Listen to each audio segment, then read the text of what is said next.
बस पति देव जी, मुझे सबक मिल चुका है। शौचालय से आकर हाथ धोती हुई संगीता ने पूछा, कौन आया था अभी? घंटी किसने बजाई थी? सुमन ने समाचार पत्र में आग गड़ाते हुए कहा, कोई नहीं, राम प्रसाद आया था। राम प्रसाद? संगीता के स्वर में कटुता थी। तो इसमें छिपाने की क्या बात है? जरूर रुपए पैसे मांगने आया होगा। उसके जैसा भिखारी को नहीं देखा। कितने रुपए दिए? अरे कहाँ ना मांगे, ना मैंने दिए। सुमन के स्वर में एक लापरवाही सी थी। मैं मान ही नहीं सकती। अरे मेरा क्या, तुम सब पैसे लुटा दो, संगीता ने क्रोध से कहा। पर अपनी गृहस्थी का भी तो ख्याल रखो। बताओ ना, कितने रुपए दिए? तिलमिलाकर सुमन ने कहा। तुम हमेशा उल्टा क्यों सोचती हो? वो सिर्फ ये कहने आया था कि उसके यहाँ आज सत्यनारायण की कथा है, निमंत्रण दिया था। मुझे तो इन उन पटांग बातों से चिढ़ है, इसीलिए मैंने टाल दिया। मैं कहती थी ना, राम प्रसाद यूं ही नहीं आने का। तुम इन बातों को मानो या ना मानो, पर उसने तो कथे के नाम पर पैसे जरूर मांगे होंगे, संगीता बोली। झिकते हुए सुमन ने कहा, अगर पैसा भी मांगता तो क्या इन फालतू कामों के लिए देता? तो देख लेना, संगीता ने चेतावनी दी। अगर अभी नहीं ले गया तो अब किसी न किसी बहाने आता ही होगा। आखिर प्रसाद भी तो बनाना होगा, पैसे कम पड़ गए होंगे, संगीता ने नकल की।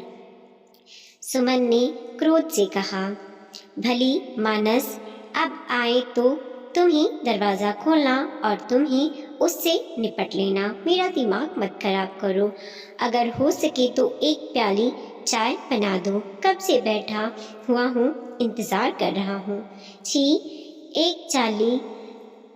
एक प्याली चाय भी नहीं बना सकते? बड़े तीर्थ मारखान समझते हो कि दफ्तर से यह करता हूँ, दफ्तर में वह करता हूँ। सुमन ने चिढ़कर कहा, दफ्तर में तुम्हारे जैसे 50 कर्मचारी हैं यह सब काम करने के लिए। रसोई से आवाज आई, क्या कहा? सुनाई नहीं दिया, सुमन ने दोहराना ठीक नहीं समझा। इतवार का दिन था, सारा दिन बर्बाद करने से क्या लाभ। फिर कहा, जल्दी से ले आओ चाय, तलब लगी है। सुमन की आदत कुछ ऐसी है कि वह समय असमय असुविधा होते हुए भी किसी की सहायता मांगने पर कभी ना नहीं करता। रुपए के मामले में तो सदा नुकसान ही उठाना पड़ता है। थोड़े से रुपए देकर तो वह भूल ही जाता है। संगीता उसके इस स्वभाव से तंग है, सदा खींचती ही रहती है। उसका एक ही प्रश्न होता है, क्या फायदा आलतू फालतू लोगों का काम करने से? बदले में क्या कभी कुछ मिलता है? तो क्या हमेशा बदले में कुछ पाने के आशा से ही कुछ करना चाहिए? निस्वार्थ सेवा में भी जो आनंद है वो स्वार्थ में कहाँ। धरे रहो अपनी निस्वार्थ सेवा, संगीता तुनक कर कहती। मरे काम निकलने के बाद कभी झांकते तक नहीं, यह अपने मन की बात है, सुमन बोला। वैसे यह संगीता से इतनी असहयोग की आशा नहीं करता था। आरंभ में वह काफी प्रसन्न दिखाई देती थी, पर अब तो वह जलन और कुढ़न का भी शिकार हो गई है। बात बात पर चिढ़ती रहती है। कुछ ही महीने पहले की बात है कि किसी के यहाँ दावत पर दफ्तर के सहयोगी प्रेमचंद और उनकी पत्नी करुणा से भेंट हुई थी। करुणा एक स्कूल में पढ़ाती थी। बातों ही बातों में पता लगा कि सुमन को कागज के कई प्रकार के फूल बनाने आते हैं। करुणा ने सोचा, अगर यह कला वह सीख लेगी तो बच्चों को भी सिखा सकेगी। उसने सुमन से पूछा कि क्या वह उसके घर आकर यह कला सीख सकती है। सुमन को क्या आपत्ति हो सकती थी। संगीता को अच्छा नहीं लगा कि करुणा इस तरह खुलेआम बेखौफ होकर उसके पति से बात करे। इस पर तुर्रा यह कि बिना उससे पूछे सुमन ने उसे घर आने का खुला निमंत्रण भी दे दिया। इस बात पर घर में आकर उसने खूब लड़ाई की। जब करुणा आई तो वह बेमन से बैठी रही। प्रेमचंद्र ने हंसकर उसका मन बहलाने का प्रयत्न किया, पर उसके चेहरे की शक्ति छिपी ना रही। सुमन ने करुणा को थोड़ा बहुत फूल बनाना बताया और देर हो जाने के कारण फिर आने का निमंत्रण दे दिया। उसे कोई काम अधूरा करना अच्छा नहीं लगता था। उसके जाने के बाद संगीता फूट पड़ी।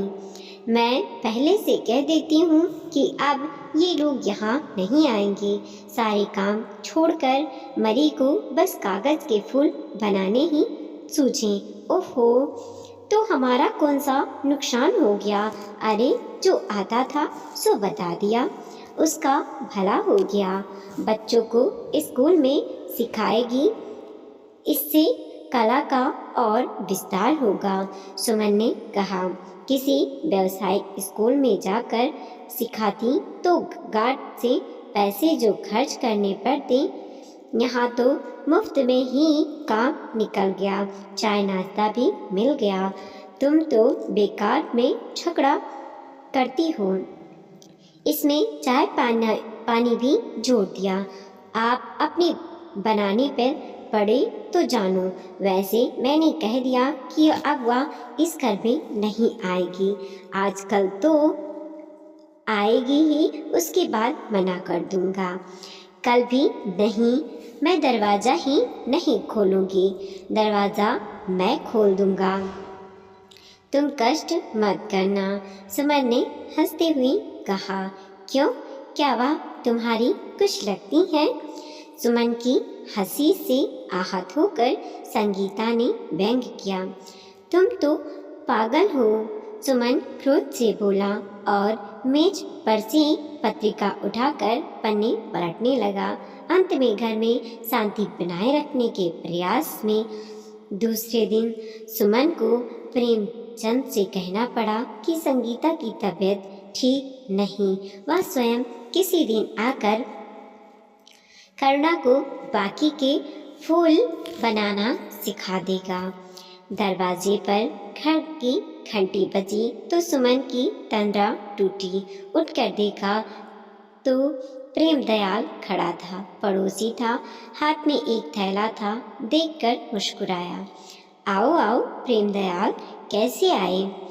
अंदर आकर बैठते हुए प्रेमदयाल ने कहा, अपने बगीचे में इस बार अच्छे पपीते हुए हैं, एक पपीते लेकर आया हूँ। यह तो बहुत अच्छा किया, बहुत दिनों से मन भी कर रहा था पपीता खाने को। सुमन ने हंसकर कहा। पपीता हाथ में लेकर देखा, सच में बहुत अच्छा लग रहा है।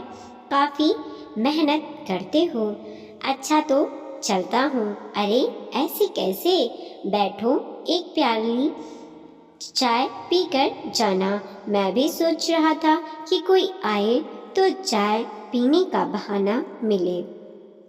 अंदर आकर मुस्कुराकर पपीता संगीता को दिखाकर रखते हुए कहा, जल्दी से चाय तो बना दो, प्रेमदयाल आया है। वह तो देख रही हूँ, महीने भर से सूरत नहीं दिखाई, आज पपीता लाया है तो जरूर कोई मतलब होगा। क्यों, क्या बिना मतलब पपीता नहीं ला सकता? सब हमारी तरह मूर्ख नहीं होते। देख लेना, अभी कोई काम बताएगा। छोड़ो भी, कहाँ का खटराग ले बैठी, झटपट चाय बना दो। संगीता ने मुंह बनाते हुए चाय बनाने के लिए गैस पर पानी का पतीला रख दिया। चाय पीने के बाद प्रेमदयाल ने बाहर जाते हुए दरवाजे पर ठिठक कर कहा, हाँ, एक बात तो कहना मैं भूल ही गया था। मुन्ना आइएगा आपके पास, आपका कुछ समय लेगा। अरे तो इसमें कुछ पूछने की क्या बात है, कभी भी आ जाए, उसका घर है। मैं नहीं होऊंगा तो संगीता होगी यहाँ। नहीं, मेरा मतलब है उसे आपसे कुछ पढ़ना है, परीक्षा सिर पर है। कल ढेर सारी समस्याएं सामने रख दी उसने। अब हम तो इतने पढ़े लिखे हैं नहीं जो कुछ पढ़ा सकें, वह भी भूल गए। कुछ मदद कर देना उसकी। हाँ हाँ क्यों नहीं, भेज देना, सुमन ने कहा। सुमन मन ही मन सोच रहा था कि संगीता को बताए या नहीं, पर पत्नी के कान तो बाहर ही लगे हुए थे। कहा था ना मैंने कि बिना मतलब के प्रेम दयाल कभी सूरत नहीं दिखाएगा। पिछले साल के 4 अमरूद क्या भूल गए? ओहो, अब बच्चों को अगर कुछ समझा दूंगा तो मेरा क्या घिस जाएगा। इस तरह कभी कभी पढ़ाता रहा तो कभी अपने बच्चों के काम आइएगा, सुमन ने हंसकर कहा। संगीता ने क्रोध से कहा, चलो हटो, मुझे यह ठिठोली अच्छी नहीं लगती। यहाँ आकर घंटों सिर खपाते रहिएगा। कहाँ मिलेगा मुफ्त का मास्टर। एक पपीता देकर 500 रुपए बचा लिए। लो, फिर हिसाब किताब में उलझ गई।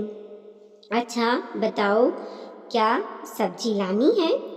सुमन ने बाहर पैर रखा ही था कि निरंजन ने आकर हाथ पकड़ लिया।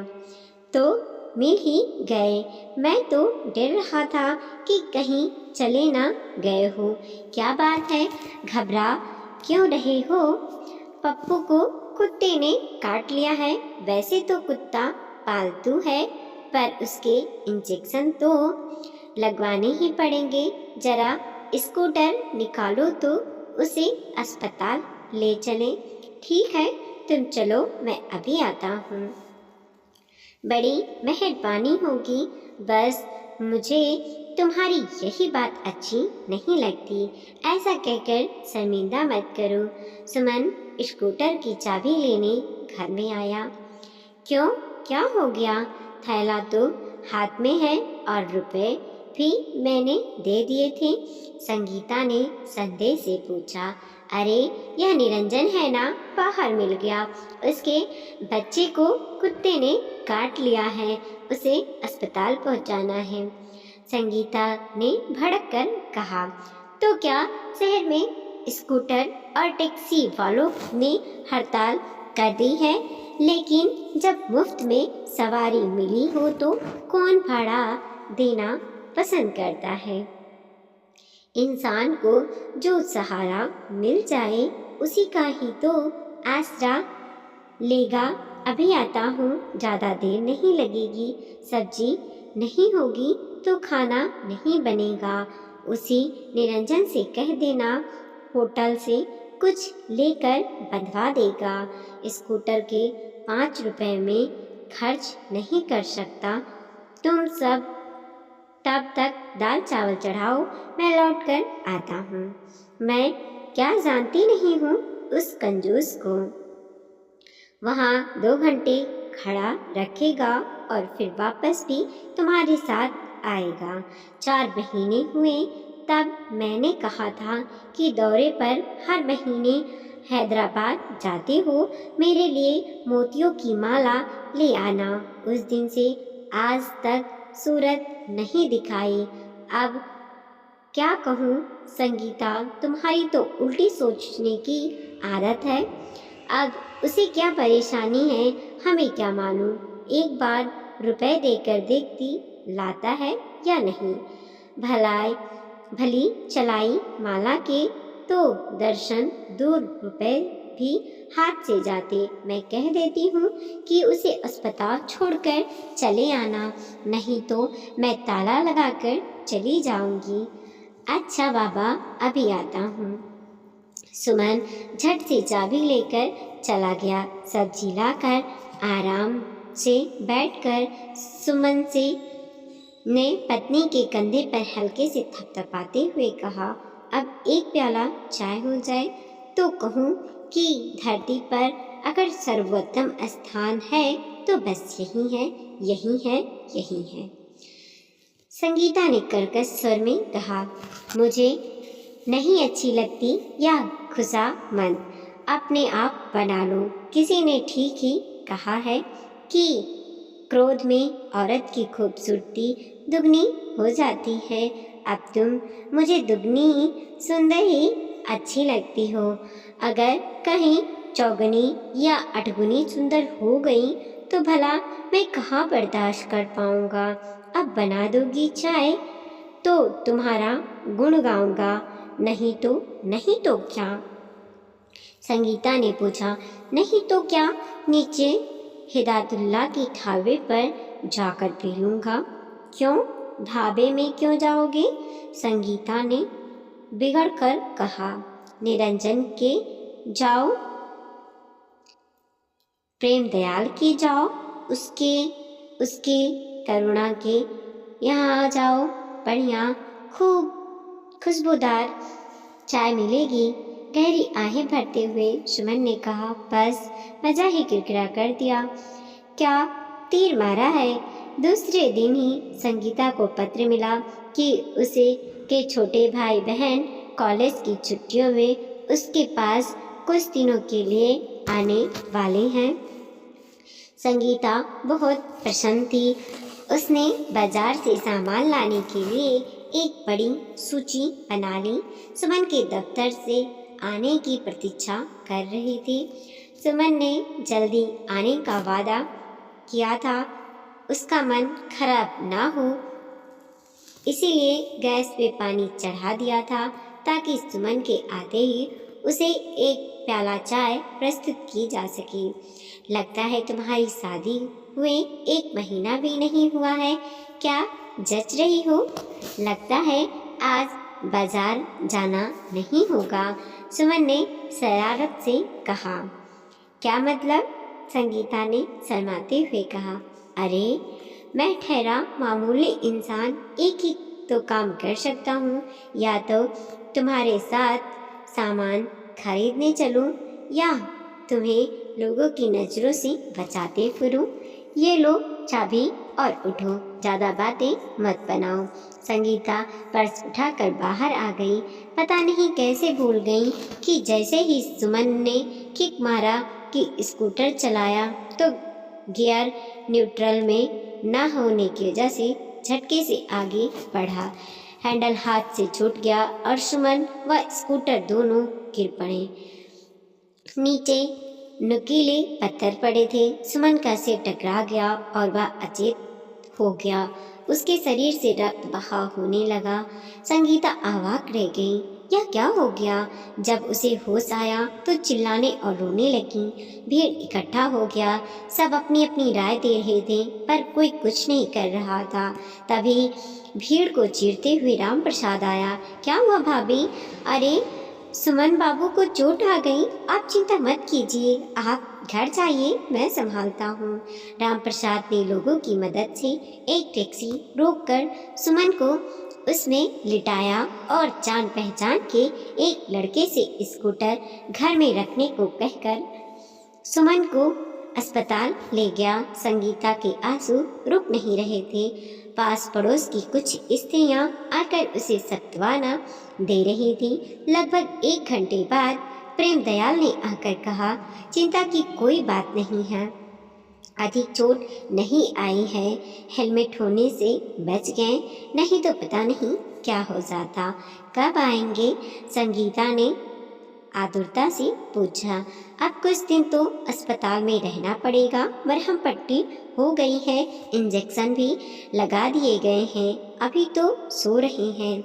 यह देखने के लिए कि अंदरूनी चोट तो नहीं आई है, एक्सरे करने पड़ेंगे। वैसे डॉक्टर ने कहा है कि जैसी हालत है उससे लगता है कि घबराने की कोई बात नहीं है। मैं चलूँगी उनके पास। क्यों नहीं? अरे आपको ही तो लेने आया हूँ। एक बार आँख खुली थी तो आपको पूछ रहे थे, मुझसे कहा कि आपको साथ ले जाकर सामान ले आऊं। संगीता बोली, कोई बात नहीं, सामान फिर आ जाएगा, आप मुझे लेकर चलिए। टैक्सी में बिठाकर प्रेम दयाल संगीता को अस्पताल ले आया। जैसे ही पैसे देने को संगीता ने पर्स खोला, प्रेम दयाल ने रोक दिया। कभी तो हमें भी सेवा करने का मौका दीजिए। संगीता चुप हो गई और आतुरता से प्रेम दयाल के साथ सुमन के कमरे में पहुंची। सुमन सो रहा था, इंजेक्शन नींद के लगे थे। एक ही स्टूल था। प्रेम दयाल ने संगीता के लिए आगे कर दिया। पास ही निरंजन और प्रसाद भी खड़े थे। कुछ और लोग भी थे जिन्हें संगीता नहीं जानती थी। निरंजन ने कहा, चिंता की कोई बात नहीं है, हम सब लोग हैं, आप बिल्कुल आराम से बैठिए, डॉक्टर थोड़ी देर में आएंगी। संगीता ने रुद्ध कंठ से कहा, खाने का क्या होगा? कुछ बताया डॉक्टर ने? मैं घर से बनाकर ले आऊंगी। आप कहाँ जा सकती हैं? प्रेम दयाल ने मुस्कुराते हुए कहा, आप तो बस इनकी देखभाल कीजिए। खाने के लिए मैंने घर खबर पहुंचा दी है, आपका खाना भी आ जाएगा, पर इतना कष्ट करने की क्या आवश्यकता थी? संगीता ने औपचारिकता रूप से पूछा, भाभी जी, कष्ट में जो आनंद है वह आनंद में कहाँ? कभी किसी के काम आए इसी में प्रसन्नता है, पर वैसे ऐसा अवसर कभी ना आए, बस यही इच्छा है। संगीता चुप हो गई। रात को वह वहीं सो गई। प्रेम दयाल, निरंजन और राम प्रसाद काफी देर तक रहे, फिर सुबह आने को कहकर चले गए। सुबह 8 बजे करुणा और प्रेमचंद भी आए। दोनों के हाथों में फलों के थैले थे। हमें तो रात में देरी से पता चला, बहुत देर हो गई थी, इसीलिए नहीं आ सके। आप कैसी तबीयत है? करुणा ने कहा, अब उठने पर पता चलेगा। वैसे डॉक्टर ने कहा है कि घबराने की कोई बात नहीं है, एक्सरे वगैरह ले लिए हैं। तभी सुमन ने आंखें खोली, चारों ओर देखा और फिर संगीता को देखकर मुस्कुराया। आज शाम तक मैं चलने लायक हो जाऊंगा। आज सामान लेने चलेंगे, पर कपड़े जरा हल्के पहनना। छी, संगीता ने शर्मा कर कहा। क्या हुआ? करुणा ने पूछा। जरा हम भी तो सुने। कुछ नहीं, यूं ही बड़बड़ा रहे हैं। उनके जाने के बाद सुमन ने पूछा, ये कौन लाया था? राम प्रसाद। उसे टैक्सी के पैसे देने होंगे, लोगों को खाना भी उधार हो गया होगा। समझ में नहीं आता, यह सब एहसान कैसे चुकाऊंगा? सुमन ने कहा। सुमन के होठों पर हाथ रखते हुए संगीता ने कहा, बस बस, अब कुछ कहने की ज़रूरत नहीं है, मुझे सबक मिल गया है। वीडियो को लाइक कीजिए, कमेंट कीजिए और अपने दोस्तों के साथ ज़रूर शेयर कीजिए। चैनल पर नए हैं प्लीज़ सब्सक्राइब कीजिए और अपने दोस्तों के साथ ज़रूर शेयर कीजिए।